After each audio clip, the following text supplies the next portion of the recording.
नमस्कार बच्चों। कक्षा 6 के अध्याय संख्या 7 को अपने पढ़ रहे थे इतिहास के। तो उसके अंदर हमने कुछ विषयों को जाना था, जिसके अंतर्गत वंश क्या होता है या सम्राट क्या होता है, साम्राज्य क्या होता है, और अपने पढ़ रहे थे इस चैप्टर के अंदर अशोक जो दुनिया का महानतम सम्राट था, ठीक है, उसके बारे में और उसी के साम्राज्य के प्रशासन के बारे में अपने पढ़ रहे थे। पिछली वीडियो में साम्राज्य का प्रशासन किस प्रकार से चलता आ रहा था। अब एक चीज़ जो मैंने पिछली वीडियो में मिस की थी वह आपको अर्थ बताना उसका मिस किया था कि प्रशासन क्या होता है। ठीक है, प्रशासन का अर्थ होता है कि जिस जगह कोई शासक शासन कर रहा है उस शासन को चलाने का, ठीक है, आगे बढ़ाने का, चलाने का जो कार्य होता है वो किस प्रकार से था, यानी कानून एवं जो व्यवस्था थी वो किस प्रकार से संभाली जाती थी, लॉ एंड ऑर्डर। कहने का अर्थ ये हो गया कि जो नियम कानून बनते थे, जो अधिकारी चुने जाते थे, या लोगों को कितनी स्वतंत्रता थी, लोग क्या कार्य कर सकते थे, क्या कार्य नहीं कर सकते थे, कौन से कार्य करने अनुचित थे लोगों के लिए और कौन से कार्य करने उनके लिए आवश्यक थे, वो चीज़ें यहाँ अपने इसमें समझ सकते हैं। दूसरा, करों का क्या निदान था, कर किस प्रकार से लिए जाते थे, कर लेने वाले कौन होते थे, ठीक है, राजा किस प्रकार की चीज़ों पर कर लगा के रखते थे। तो ये चीज़ें क्या है, प्रशासन की विधि के अंतर्गत आती है। तो वो जो साम्राज्य था उसके कानून व्यवस्था, कर व्यवस्था, राजस्व व्यवस्था जिसको कहते हैं, वो सारी संभालने का कार्य किस प्रकार से चलता था। तो उसके बारे में हमने जो पहला चीज़ थी कौन सी, उसकी प्रथम राजधानी जो थी पाटलिपुत्र, उसके बारे में पढ़ा था कि पाटलिपुत्र जो था उस पर स्वयं राजा का नियंत्रण था, जिसके कारण क्या था कि स्वयं राजा जो है वो अपने आसपास के क्षेत्रों को ज़्यादा अच्छे से कंट्रोल कर सकता था। जैसे कि मान लीजिए कि छोटी जगह है, छोटा क्षेत्र है, तो उसको क्या है आसानी से कंट्रोल किया जा सकता है, उसको आसानी से क्या किया जा सकता है, नियंत्रित किया जा सकता है। तो जो राजा के बिल्कुल समीप का क्षेत्र था उसको राजा आसानी से कंट्रोल करता था। किसकी सहायता से, उसने अधिकारी लगाए रखे थे। ठीक है, अधिकारी थे वो किस प्रकार के थे, कुछ अधिकारी जो थे वो कर वसूलने के कार्य करते थे, कुछ अधिकारी कर वसूलने का कार्य करते थे, कुछ अधिकारी जो थे वह आदेश की अनुपालना करवाने का कार्य करते थे। ठीक है, कुछ अधिकारी जो थे वो जनता की सेवा हेतु थे। किस प्रकार की सेवा, जनता के न्याय संबंधी व्यवस्था संभालने के लिए, संबंधित व्यवस्था संभालने के लिए। ठीक है, क्योंकि ठीक है कुछ अधिकारी जो थे वो कानून बनाते थे और लागू करवाने के लिए कार्य करते थे। ठीक है, हालांकि कानून बनाने का जो कार्य होता था वो किसका होता था, स्वयं राजा का होता था। ठीक है, तो यह कार्य जो सारे थे वो अधिकारियों को सौंपे जाते थे और उन अधिकारियों को कंट्रोल करने का कार्य कौन करता था, स्वयं राजा करता था।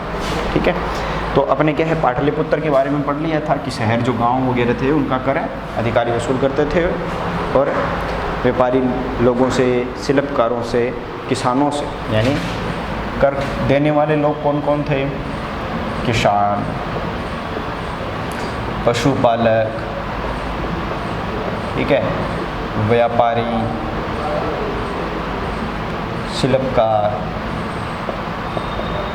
ठीक है, ये लोग क्या थे, कर देने वाले लोग थे उनके लिए। ठीक है, अब दूसरा एक अधिकारी आता है जो क्या था, जिसके अंतर्गत संदेशवाहक। एक अधिकारी किस प्रकार के थे, संदेशवाहक, जो क्या है एक स्थान से दूसरे स्थान पर संदेश भिजवाते थे, लेकर जाते या आते, दूसरे स्थान पर या दूसरे स्थान से क्या कर नहीं, संदेश लेकर जाते थे या फिर संदेश लेकर आते थे। आजकल तो क्या है, मैसेज फ़ोन से भेज दिया जाता है, लेकिन उस समय इस प्रकार की टेक्निक नहीं थी। ठीक है, तो जो अधिकारी होते थे, संदेशवाहक अधिकारी जो होते थे, वो इस प्रकार के कर्मचारियों को रखते थे कि एक स्थान से दूसरे स्थान तक क्या है, संदेश ले जाया जाए। क्यों? क्योंकि इतने बड़े क्षेत्र को संभालना है तो सूचना क्या है, अति शीघ्र मिलनी चाहिए। जितना शीघ्र हो सके, कि जितनी जल्दी हो सके सूचना पहुंचेगी, उतनी जल्दी अच्छे से नियंत्रण किया जा सकता है। मान लीजिए किसी जगह पर विद्रोह हो गया, राज्य के किसी क्षेत्र पर क्या हो गया, विद्रोह हो गया, तो उस विद्रोह को निपटाने के लिए जितनी जल्दी अगर संदेश पहुंचेगा तो राजा क्या है, जल्दी से उसको निपटा सकेगा। लेकिन अगर वही संदेश उसको 4-5 दिन बाद में मिले तो वह राज्य तो उसके हाथ से निकल जाएगा। ठीक है, तो संदेशवाहकों का अच्छा कार्य था। इसके अलावा जासूस अधिकारी जो हर जगह की क्या है, खबर, गुप्त सूचना जो होती थी, गुप्त सूचना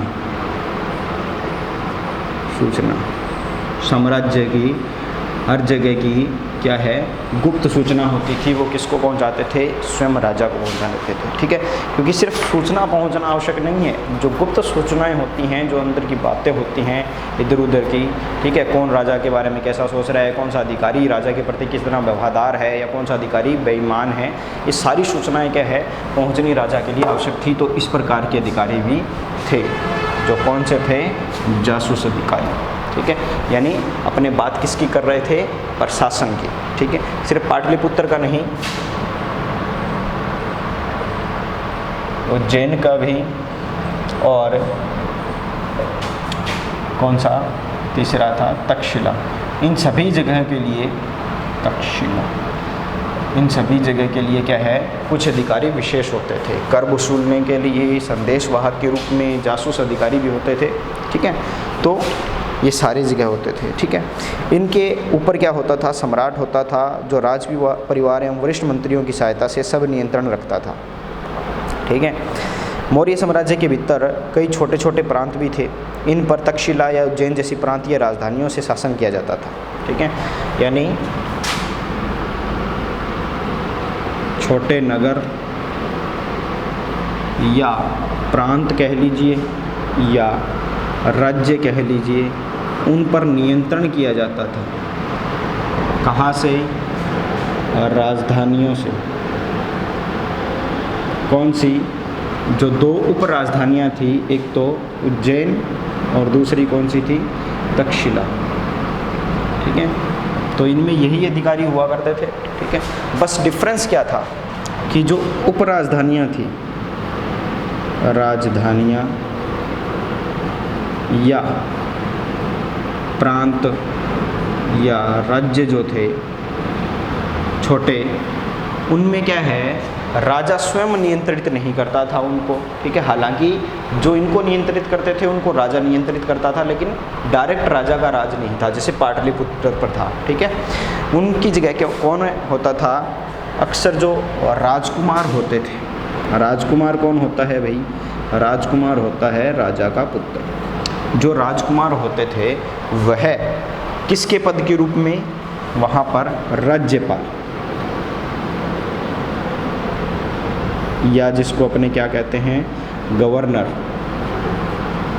गवर्नर के रूप में वहाँ पर क्या है, नियंत्रित करने के लिए उनको राज्यपाल का पद दिया जाता था। जैसे राष्ट्रपति होता है देश के लिए, राज्य के लिए राज्यपाल होता है, उसी प्रकार से साम्राज्य के लिए तो सम्राट होता था, और राज्यों में क्या है, शासन को नियंत्रित करने के लिए कौन से अधिकारी का पद लगाया जाता था, राज्यपाल नामक अधिकारी का पद लगता था। और उस राज्यपाल के अधिकारी के पद के ऊपर आसीन कौन होता था, राजकुमार लोग वहाँ पर आसीन होते थे। ठीक है, यानी जो छोटी राजधानी, उप राजधानियाँ थी या छोटे राज्य थे, ठीक है, जो महत्वपूर्ण राज्य थे, या उपराजधानियाँ थी, उनको नियंत्रित करने के लिए स्वयं राजा डायरेक्ट उनको कंट्रोल नहीं करता था, सीधा उनको नियंत्रित नहीं करता था। उनको नियंत्रित करने के लिए कौन होते थे?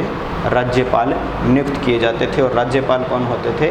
राजकुमार होते थे। ठीक है, तो ये यहाँ तक हमने क्या है समझ लिया। ठीक है, लेकिन ऐसा नहीं होता था कि इन जगहों पर स्थानीय परंपराओं और नियमों को ही माना जाता था। ठीक है, यहाँ भले ही क्या है राज्यपाल का राज्यपाल का राज चलता हो, स्वयं सीधा क्या है साम्राज्य का जो सम्राट था वो नियंत्रित करता हो, लेकिन फिर भी क्या है स्थानीय जो मान्यताएं होती थी, स्थानीय मान्यताओं से ही वह क्षेत्र का संचालन होता था। ठीक है, क्योंकि लोगों को क्या है जो उनकी मनोवृत्ति होती है, जो उनकी प्रवृत्ति होती है, सोचने की क्षमता होती है, सोचने का तरीका होता है, जो संस्कृति होती है, उनकी जो परंपराएं होती हैं, उनको नहीं छोड़ते हैं लोग, चाहे कोई भी ऊपर शासन करता हो। ठीक है, तो प्रशासनिक केंद्रों के बीच विस्तृत क्षेत्र थे। इनके इलाके में मौर्य साम्राज्य सिर्फ मार्गों और नदियों पर नियंत्रण करने का कोशिश करते थे। ठीक है, यानी प्रशासन को संभालने के लिए कौन सी चीज़ें इंपॉर्टेंट थी? जो महत्वपूर्ण मार्ग थे, मार्ग प्लस नदियाँ, इन पर क्या है बहुत ज़्यादा अच्छा कंट्रोल किया जाता था। इसके पीछे भी रीज़न था, क्योंकि इनको ही नियंत्रण करने की कोशिश करते थे, क्योंकि आवागमन के लिए क्या है महत्वपूर्ण थे, चाहे उस राज्य क्षेत्र तक पहुंचना हो और चाहे उस राज्य क्षेत्र से किसी को कहीं पहुंचना हो, तो यह बहुत ज़्यादा महत्वपूर्ण रहते थे उनके लिए। ठीक है, इसीलिए क्या है इनको कंट्रोल में ज़्यादा अच्छे से किया जाता था, ताकि दूसरे कोई आक्रमण करे तो समस्या ना हो। यहाँ से क्या है ये जो महत्वपूर्ण मार्ग और नदियाँ होती थी, यहाँ से उनको क्या मिलता था?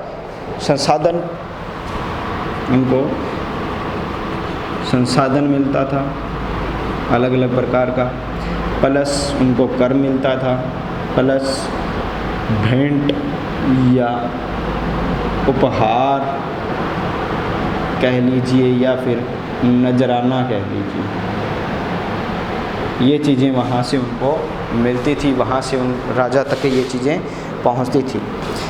जैसे अर्थशास्त्र के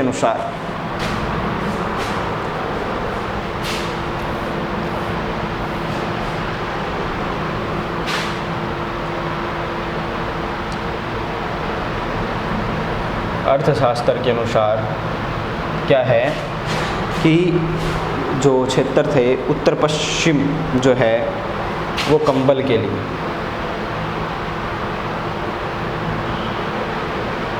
पश्चिम क्षेत्र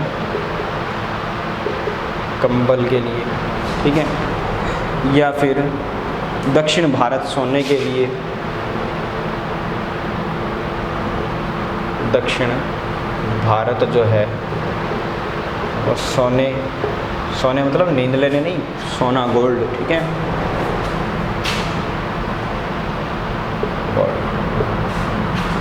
और साथ ही साथ कीमती पत्थरों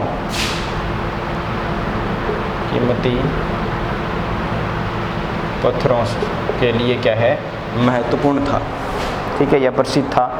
तो ये जो संसाधन है या नजराने हैं या कर है, उपहार हैं, वो सारे के सारे इस राज्य को, इस साम्राज्य को चलाने के लिए, संचालित करने के लिए आवश्यक होते थे, ठीक है।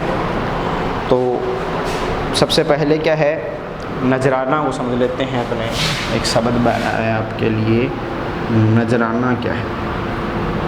देखो नजराना क्या है, जहाँ क्या है नियमित ढंग से कर इकट्ठा किया जाता है, वहीं नजराना अनियमित रूप से जब भी संभव हो इकट्ठा किया जा सकता है, ठीक है। कर का क्या होता था, एक सिस्टम बनाया जाता था कि भाई इतने समय में इतना कर आपसे लिया जाएगा, टैक्स को क्या है निश्चित किया जाता था। लेकिन जो नजराना है वह क्या रहता था, अनिश्चित था, अनिश्चित, कभी भी लिया जा सकता था किसी भी अवसर पर, ठीक है। ऐसे नजराने क्या है विविध पदार्थों के रूप में प्राय लोग क्या है अपनी इच्छा से दिया करते थे, स्वयं की इच्छा से दिया करते थे। ये नहीं था कि राजा खुद जाके उनसे छीन लेता था, लोग उनसे को क्या है भेंट के रूप में, उपहार के रूप में स्वयं दिया जाता था। जैसे गिफ्ट क्या होता है, दूसरा अपनी मर्जी से देता है, ये नहीं होता कि हम उससे छीनने, उनसे मांगे तब जाके वो हम दे, ठीक है। तो ये नजराने क्या है अनिश्चित रूप से क्या है एक ऐसा संसाधन या कर के रूप में या उपहार के रूप में राजा को दिए जाते थे, ठीक है। अब क्या है मैक्स्थनीज नाम का एक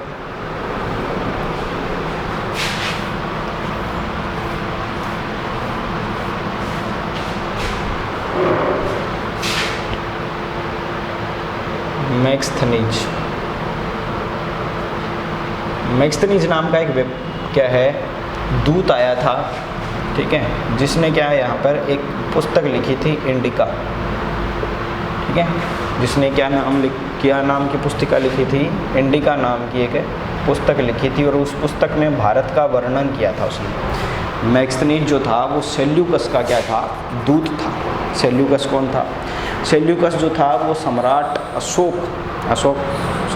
सम्राट सिकंदर या अलेक्जेंडर द ग्रेट के समय का एक क्या है उसका सेनापति था। लेकिन अलेक्जेंडर क्या है मौत हो जाती है अलेक्जेंडर की भारत के इस विषम परिस्थितियों में, और इस सेल्यूकस को क्या है ये जो अपने मगध का राजा था चंद्रगुप्त मौर्य वह उसको हरा देता है। तो संधि होती है दोनों की, और संधि के दौरान क्या है एक दूत को भेजा जाता है मैक्स्थनीज नाम के दूत को, और वह भारत में आकर क्या है पूरा विवरण लिखता है भारत के बारे में। तो उसी विवरण से क्या है एक प्रसंग लिया गया है जिसमें बताया गया है कि जो सम्राट है वो राजधानी में कैसे रहता है, ठीक है। सम्राट की जो राजधानी थी हमने पढ़ा है पाटलिपुत्र, वहाँ वह किस प्रकार से रहता है, कैसी शोभा है उसकी, किस प्रकार के कार्य रहते हैं उसके, तो उसके बारे में पढ़ते हैं। मैक्स्थनीज जो था चंद्रगुप्त के दरबार में पश्चिम एशिया के यूनानी राजा सेल्यूकस निकेटर का राजदूत था, ठीक है। राजदूत का मतलब क्या होता है कि राजा के द्वारा एक दूत भेजा जाता है संधि स्वरूप, ठीक है, ताकि वहाँ पर उन दोनों की वार्तालाप का जो कनेक्शन रहता है वो उस दूत के जरिए रहता है, ठीक है। मैक्स्थनीज ने जो कुछ भी लिखा वो उसका विवरण का एक सारांश यहाँ अपने पढ़ते हैं कि सम्राट जो है वो जनता के सामने जाता है तो जनता के लिए क्या है एक प्रकार का पर्व होता है, उत्सव होता है, एक त्यौहार के रूप में जनता क्या है उसका स्वागत करती है। सम्राट जो होता है वो सोने की पालकी में बैठकर वहाँ से गुजरता है और लोग उस पर फूल डाल रहे होते हैं, आसपास उसके जो सिक्योरिटी गार्ड्स होते हैं, हाथी पर वो चल रहा होता है, हाथी भी क्या है सोने चांदी, ठीक है, हीरे जवाहरातों से सजाए हुए होते हैं, ठीक है। तो ये सारी चीज़ें उसके बारे में बताई जाती है कि कितना वो मजबूत क्या है उसका चेहरा दिखाया जाता है। लेकिन यह भी चीज़ मैक्स्थनीज ने बताई थी कि जो सम्राट होता है वह मतलब डर के माहौल में रहता है, ताकि इतने सारे अंगरक्षक उसको रखने पड़ते हैं ताकि कोई अचानक से उस पर हमला न कर दे, कोई उसको मार न दे, क्योंकि सम्राट क्या है महत्वपूर्ण पद रहता है, राज्य को संभालने वाला कौन होगा फिर, ठीक है। तो इसके लिए महत्वपूर्ण व्यक्ति रहता है वह, और इसी के लिए क्या है ऐसा भी बताया गया है मैक्स्थनीज के द्वारा कि उसके भोजन को चखने के लिए स्वयं कोई विशेष व्यक्ति को रखा जाता है ताकि उसको जहर का भोजन न दे दे कोई, और रोज़ाना वह क्या है एक कमरे में नहीं सो सकता है, उसको मतलब मरने का डर रहता है लगातार। तो ये सारी चीज़ें एक राज्य के लिए रहती है। साथ ही साथ क्या है वह पाटलिपुत्र के बारे में भी बताता है कि पाटलिपुत्र क्या है बहुत बड़ी प्राचीर से घिरा हुआ नगर है। प्राचीर आमतौर पर उस समय मनाई जाती थी, जिसमें क्या है 570 बुर्ज और 64 द्वार हैं। 570 बुर्ज और 64 द्वार हैं। बुर्ज मतलब जो क्या है ऊपर सिक्योरिटी हेतु लगाए जाते थे, बुर्ज बनाए जाते थे, ठीक है। जैसे चीन की दीवार है, उस चीन की दीवार में थोड़ी थोड़ी दूर पर क्या है कमरे से बनाए गए हैं, ठीक है। उन कमरों से क्या है दूसरे क्षेत्रों की निगरानी रखी जाती है चारों तरफ से, ठीक है। तो उसी के हिसाब से बुर्ज बनाए जाते थे। तो 570 बुर्ज थे उसकी दीवार के ऊपर और 64 द्वार थे जिनसे उस नगर में प्रवेश किया जा सकता था। तो बताते हैं कि क्या है किस प्रकार के भव्य महल थे, कितनी प्रकार की बढ़िया नक्काशी पत्थरों पर लकड़ियों पर बनाई गई थी, ठीक है। तो उन चीज़ों के बारे में बताया गया है। अभी अपने क्या है जो सबसे महत्वपूर्ण चीज़ है अपनी इस पाठ की, उसके बारे में पढ़ते हैं अशोक सम्राट के बारे में।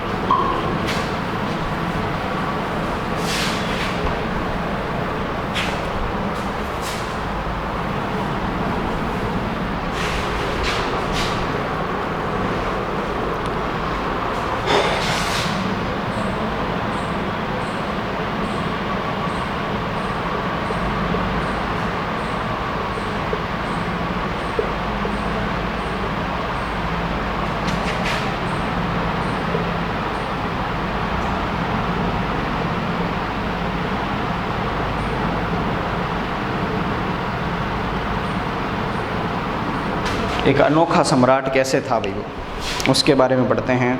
अशोक जो है वो मौर्य वंश के सबसे प्रसिद्ध शासकों में रहा है, और सिर्फ मौर्य वंश के नहीं, सबसे दुनिया के सबसे अच्छे जो शासक रहे हैं, प्रशासक रहे हैं, उनमें सबसे महत्वपूर्ण नाम रहता है उसका, जिन्होंने क्या है अभिलेखों द्वारा जनता में अपने संदेश पहुंचाने का कार्य किया या कोशिश की। ठीक है, यानी अभिलेखों द्वारा जनता में अपने अभिलेखों द्वारा जनता में अपने क्या है संदेश पहुंचाने का प्रयास ही नहीं किया, वो संदेश उन्होंने पहुंचाए भी। ठीक है, सिर्फ अभिलेखों के द्वारा नहीं, अधिकारियों के द्वारा भी, तो वो सारी चीज़ें अपने पढ़ेंगे। ठीक है, अशोक ज़्यादातर क्या है अभिलेख जो थे वो प्राकृत भाषा में थे। ठीक है, ये साइड में लिख देते हैं कि अभिलेख की भाषा कौन सी थी, प्राकृत भाषा। प्राकृत भाषा का मतलब क्या होता है, हिंदी का पुराना स्वरूप। ठीक है, प्राकृत भाषा क्या है, हिंदी का पुराना स्वरूप है। ठीक है, या अर्धविकसित या अविकसित स्वरूप जो है हिंदी भाषा का, और संस्कृत भाषा का बिगड़ा हुआ स्वरूप जो है वो प्राकृत भाषा है। ठीक है, तो क्या है ये जो अशोक था वो पहले क्या है एक क्रूर जैसा शासक था, बहुत ही निर्दयी टाइप वाला शासक था, जो सारे दिन जिसको क्या है युद्ध करने का ही सोचता था। तो यह क्या करता है, कलिंग के ऊपर क्या है आक्रमण करता है। एक बार कलिंग नाम का राज्य था, कलिंग कहाँ पर है,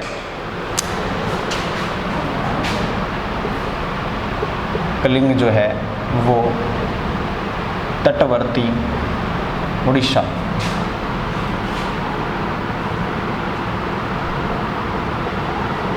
इधर बंगाल की खाड़ी की जो साइड जो है तटवर्ती उड़ीसा क्षेत्र है, वहाँ पर कलिंग राज्य व्यवस्थित था।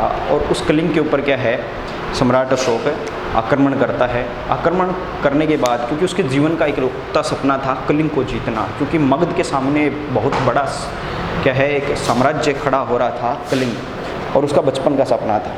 उसने क्या किया, अभी जैसे ही सम्राट बना उसने सोच लिया कि कलिंग जीतना है। वो कलिंग जीतने के लिए उस पर आक्रमण करता है। उस पर आक्रमण करने के बाद नरसंहार करना शुरू करता है, क्योंकि युद्ध होता है तो लोग तो मरते ही मरते हैं। तब जब उसने देखा कि तकरीबन 1 लाख लोगों की लगभग मृत्यु हो चुकी है, जो कुछ लोग हैं बहुत सारे 60,000 70,000 लोग घायल हो चुके हैं, इतनी बड़ी मात्रा में लोग क्या है उसको कोस रहे हैं, जिनके जो दुश्मनों के परिवारजन हैं वो उसको क्या है बुरा भला बोल रहे हैं, क्योंकि उसके कारण उसकी मृत्यु हुई है, या फिर जो उसके राज्य के ही सैनिक थे उनके परिवार के लोग भी हैं वो उस युद्ध के कारण दुखी हैं, क्योंकि उनके प्रियजनों की मौत हुई है। तो इस सारी चीज़ों के कारण उसको क्या है गहन वेदना होती है। और वेदना होने के बाद क्या है सम्राट अशोक जो है वो अपना पश्चाताप करने का प्रयास करता है कि जो मैंने पाप किए हैं ये सारे, वो किस प्रकार से मैं हटा सकता हूँ। वह सोचता है, अपने अंतर्मन को जानता है, उसके बारे में जांच पड़ताल करता है कि क्या सिर्फ एक राजा का कर्तव्य है युद्ध जीतकर राज्यों की वृद्धि करना है, या फिर एक राजा का कर्तव्य ऐसा है जो अपने जनता को अपने पुत्र समान मानकर उसको अच्छे से रहने का तरीका सिखाया जाए। ठीक है, तो इसीलिए क्या है सम्राट अशोक जो है वो शुरुआत करता है धम्म की। सम्राट अशोक के द्वारा क्या है शुरुआत की जाती है धम्म की। अब जो धम्म है वो संस्कृत भाषा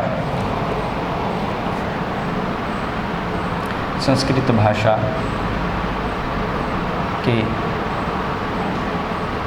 धर्म, संस्कृत भाषा के अंदर जो शब्द है धर्म, उससे उसकी क्या है का प्राकृत रूप है, का क्या है प्राकृत रूप। अब मैंने जैसा कि बताया था कि प्राकृत भाषा क्या होती है,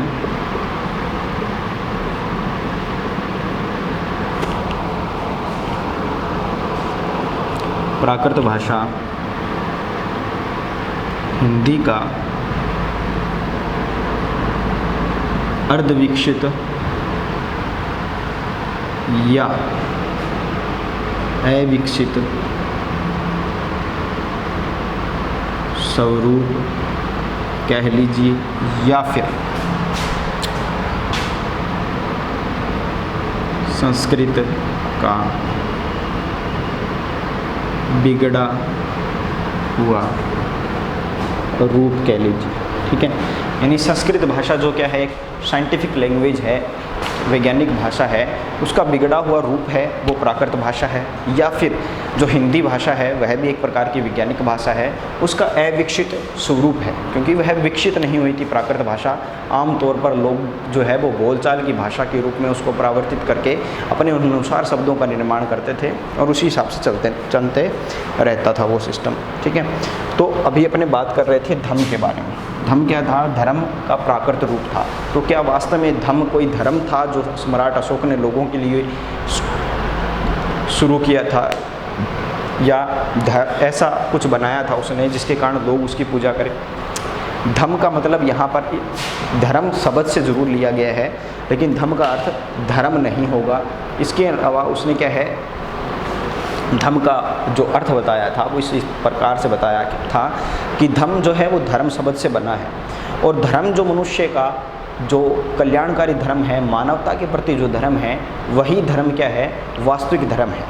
ठीक है, कहने का से ये हो गया कि उसने नैतिकता की शिक्षा देनी चाहिए थी, किसके द्वारा? धम्म के द्वारा। ठीक है, धम्म का उद्देश्य